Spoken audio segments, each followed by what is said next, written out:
ፈላህን አገኙ፣ ከሚሰጉት ነገር ዳኑ፣ የሚፈልጉትን አገኙ።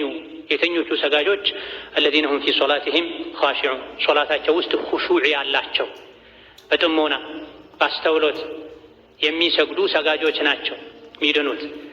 ምንጊዜም 5 ወቅት ሶላትን መስገድ የሙስሊም ግዴታ ነው።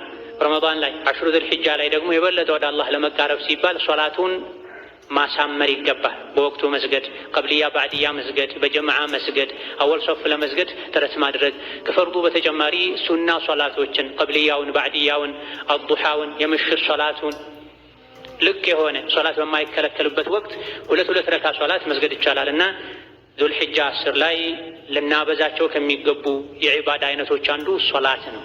ፈርዱን በማሳመር ከመቼውም በላይ ከፊትና ከኋላ የሚሰገዱ ሱናዎች ላይ በመበርታት እንደገና ደግሞ ክፍት ሰዓት ባገኘን ሰዓት ሁሉ 2 ረካ ሶላት በመስገድ። ሌላኛው ዙል ሒጃ ላይ ከሚወደዱ የዒባዳ አይነቶች አንዱ ተውበት ነው። የኸይር ስራ አጋጣሚዎችን በአግባቡ እንዳንጠቀም የሚከለክለን አንድም ወንጀላችን አጥር ይሆንብናል፣ መጋረጃ ይሆንብናል። የተለያዩ የመልካም ስራ አጋጣሚዎችን በአግባቡ ለመጠቀም ቀድሞ ውስጥን ማጽዳት ያስፈልጋል። ከአላህ ጋር ያለን ግንኙነት ማደስ ያስፈልጋልና ዙል ሒጃ ላይ ተውበት ማብዛት፣ ኢስቲግፋር ማብዛት ይወደዳል። ተቀደምቶች ሌሊት ሶላት መስገድ እፈልጋለሁኝ ግን አልችልም ተብለው ሲጠየቁ ወንጀልህ ነዋ ያሰረህ የሚል መልስ ሰጥተዋል። ቀን ቀን አላህን አታምፀው፣ ማታ ማታ እፊቱ ተነስቶ የመቆምን ክብር ይሰጥሃል ብለዋል።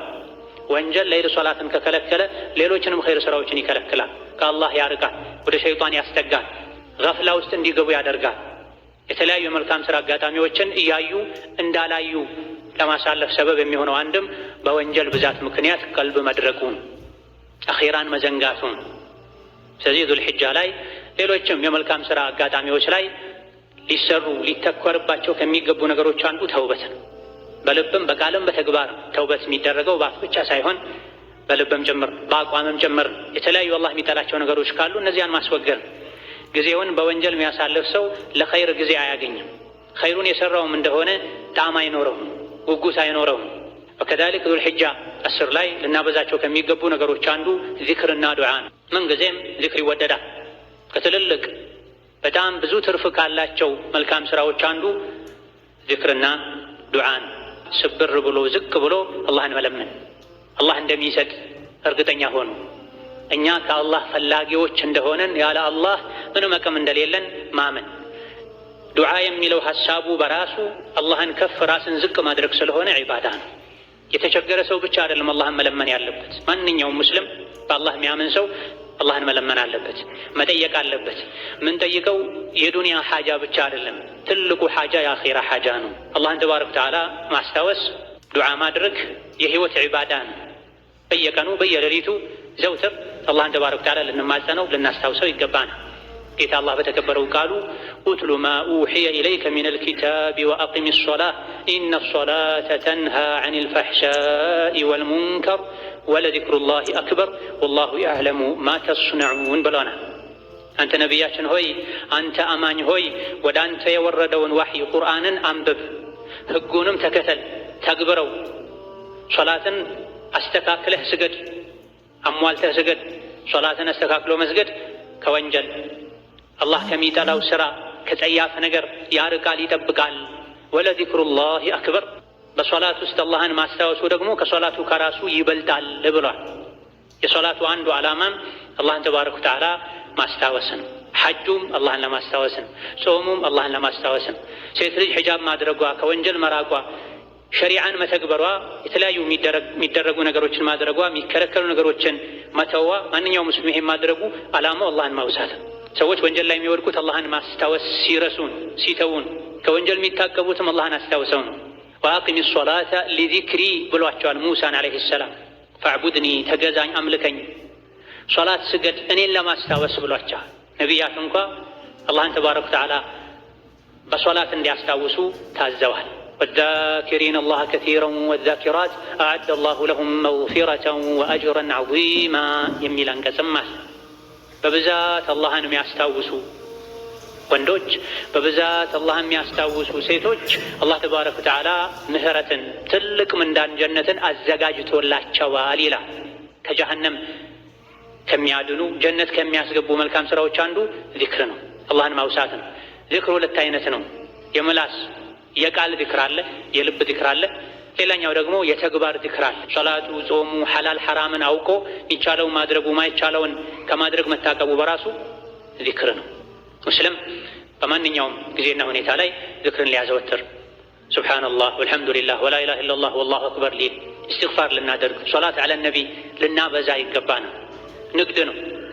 አቅም፣ ጾታ፣ እድሜ፣ ቦታ ማይገድበው የዚክር አይነት ነው። ጥቂት ዚክር ማድረግ የሚከለከልባቸው ስፍራዎች አሉ። ከነዚያ ስፍራዎች ውጪ ቆመንም ተቀምጠንም ቤት ውስጥም ከቤት ውጪም ምላሳችንን ዚክር ልናስለምደው ይገባል። አላህ ዘንድ ሀብታም ያደርጋል። ዱንያ አኼራ ላይም እጅግ በጣም ጥቅሞችና ትሩፋቶች አሉት። ነቢዩ ዓለይሂ ሰላቱ ወሰላም በቀን ውስጥ ከ100 ጊዜ በላይ አላህን ምህረት ይጠይቁ እንደነበረ ተነግሯል። አንዴ ብቻ ቁጭ ባሉበት ቦታ 100 ጊዜ 70 ጊዜ እስትግፋር ያደርጉ ከነበረ አላህ ተባረከ ወተዓላ የማራቸው ያከበራቸው የጀነት በር ለመጀመሪያ ጊዜ አስከፋች ያደረጋቸው ነቢዩ ዓለይሂ ሰላቱ ወሰላም እስትግፋር ያደርጉ ከነበረ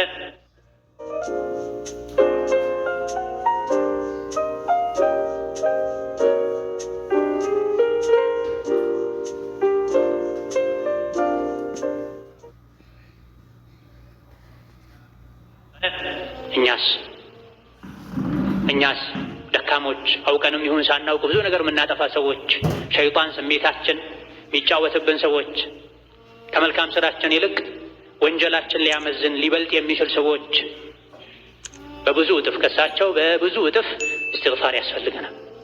ምህረት መጠየቅ ያስፈልገናል። የቆሸሸ ልባችንን የሚያጸዳው እስትግፋር ነው። የተኛ የዘነጋ ልባችንን የሚያነቃው ዚክር ነው።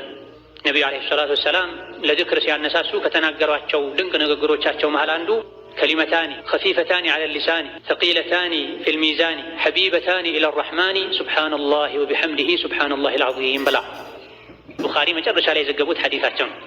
ነቢዩ ሰላቱ ወሰላም ከሊመታን ሁለት ቃላቶች አሉ። ለምላስ ቀላል ናቸው፣ አይከብዱ። ሚዛን ላይ ግን ከባድ ቦታ አላቸው። ሚዛንን ያከብዳሉ፣ ከፍ ያደርጋሉ፣ አጅርን ያበዛሉ። አላህ ዘንድ ደግሞ ተወዳጅ ናቸው። ለምላስ ቀላል ናቸው፣ ሚዛን ላይ ትልቅ ቦታ አላቸው፣ አጅርን ያበዛሉ፣ አላህ ዘንድ ተወዳጅ ናቸው። ምንድን ናቸው? ይሄ ሁሉ ትሩፋት የተነገረላቸው ቃላቶች ሱብሓነላሂ ወቢሐምዲሂ ሱብሓነላሂል ዐዚም። የሰከንዶች ስራ ነው። ሱብሓነላሂ ወቢሐምዲሂ ሱብሓነላሂል ዐዚም፣ ሱብሓነላሂ ወቢሐምዲሂ ሱብሓነላሂል ዐዚም እያሉ መደጋገም የአላህን ውዴታ ያስገኛል፣ ወንጀልን ያስምራል፣ አጅርን ያበዛል፣ ወደ አላህ ያቀርባል፣ ሸይጣንን ያርቃል፣ ከማላ ያዕኒ ይጠብቃል። ምንም አይጠቅመን ነገር ከመናገር እንደዚህ አይነት ዚክሮችን ማብዛቱ ለዲንም ለዱንያም ጠቃሚ። ዚክር በሁሉም ቦታ በሁሉም ሁኔታ ላይ ተወዳጅ ነው።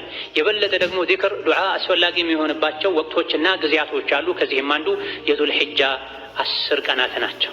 በእነዚህ የዙል ሒጃ 10 ቀናት በተለይ የውም ዓረፋ 9ኛው ቀን ላይ ልናበዛው፣ ልንደጋግመው፣ ልናዘወትረው ከሚገባ የዚክር አይነት አንዱ ላኢላሃ ኢለላህ የሚለውን መደጋገም ነው። በተለያዩ ሐዲሶች እንደተነገረው የዓረፋ ቀን ምርጥ ዱዓ፣ የዓረፋ ቀን ምርጥ ዚክር ላኢላሃ ኢለላሁ ወሕደሁ ላ ሸሪከ ለሁ ለሁል ሙልኩ ወለሁል ሐምዱ ወሁወ ዐላ ኩሊ ሸይኢን ቀዲር የሚለውን መደጋገም ነው።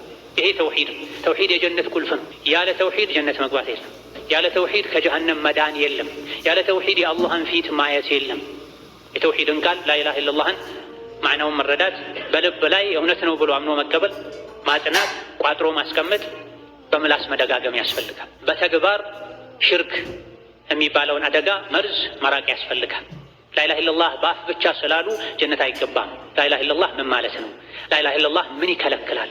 ላኢላሃ ኢለላህ ካለ ሰው ምን ይጠበቃል? ላኢላሃ ኢለላህ ያለ ሰው ከምን መራቅ አለበት? እድሜ ልካችንን ልንጠብቀው ልናውቀው ውስጣችን ላይ ልንደጋግመው የሚገባ ቃል ነው።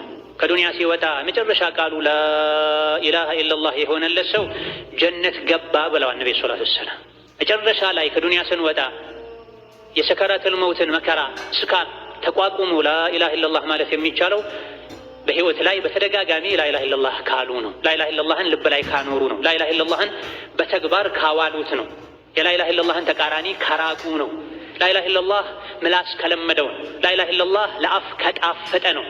የተለያዩ ማይረቡ ንግግሮችን የሚናገር ሰው ልቡ አላህ በሚጠላው ነገር የተሞላ ሰው ሲሞት ላ ኢላሃ ኢለላህ ማለትን አይታደልም። ሁሌም ላ ኢላሃ ኢለላህ ልንል፣ በተለይ ደግሞ በእነዚህ በዙል ሒጃ 10 ቀናት ላ ኢላሃ ኢለላህ ያለባቸው የዚክር አይነቶችን እንደጋግም ይገባናል። ሱብሓነላህ ወልሐምዱሊላህ ወላ ኢላሃ ኢለላህ ወላሁ አክበር፣ ላ ኢላሃ ኢለላህ ወሕደሁ ላ ሸሪከ ለሁ ለሁል ሙልኩ ወለሁል ሐምዱ ወሁወ ዐላ ኩሊ ሸይኢን ቀዲር። እንደዚሁ በረዥሙ ላ ኢላሃ ኢለላህ አስተግፊሩላህ፣ ላ ኢላሃ ኢለላህ አስተግፊሩላህ። ብቻ ብዙ የዚክር አይነቶች አሉ፣ ልቅ የሆኑ ዚክሮች። ይሄን እንደጋግም ይገባናል። በተለይ የውም ዓረፋ ላይ ደግሞ ምርጡ ዱዓ ይሄ ነው። አብዱላህ ብን ዑመር ሌሎችም ደጋግ ቀደምቶች የውም ዓረፋ ላይ ከዚህ ዚክር ውጪ ሌላ ዚክር አይሉም ነበር፣ ከዚህ ዱዓ ውጪ ሌላ ዱዓ አያደርጉም ነበር ተብሏል። አብዱላህ ብን ዑመር ታላቁ ሰሓቢ ቃላት አጥሯቸው ሳይሆን ሌላ ዱዓ ሳይሐፍዙ ቀርተው ሳይሆን በፈለጉት ቃል በፈለጉት መልኩ አላህን መጠየቅ ሳይችሉ ቀርተው ሳይሆን ትሩፋቱ ጥቅሙ ስለገባቸው የውም ዓረፋ ላይ አብዱላህ ብን ዑመር ላ ኢላሃ ኢለላህ ወሕደሁ ላ ሸሪከ ለሁ ለሁል ሙልኩ ወለሁል ሐምዱ ወሁወ ዐላ ኩሊ ሸይኢን ቀዲር የሚለውን ብቻ ሲደጋግሙ እንደዋሉ ተማሪዎቻቸው ገልጸዋል። ላ ኢላሃ ኢለላህ ወሕደሁ ላ ሸሪከ ለሁ የሚለው በመሰረቱ ውዳሴ ነው፣ አላህን ማጥራት ነው፣ አላህን ማላቅ ነው፣ ብቸኝነቱን መመስከር ነው። ዱዓ እንዴት ሊባል ቻለ?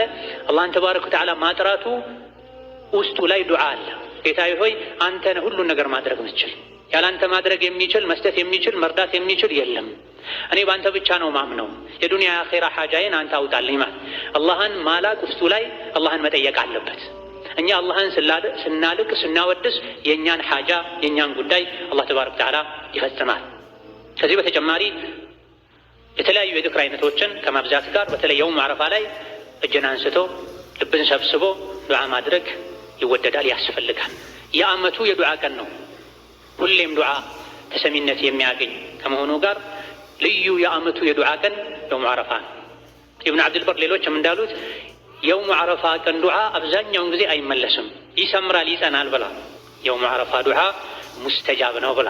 ይሄን የተረዱ ደጋግ ቀደምቶች ከበድ ያለ ሐጃ ሲኖርባቸው ትልልቅ ሐጃዎቻቸውን ለየት ባለመልኩ ለዓረፋ ቀን ያስቀምጧቸው ነው።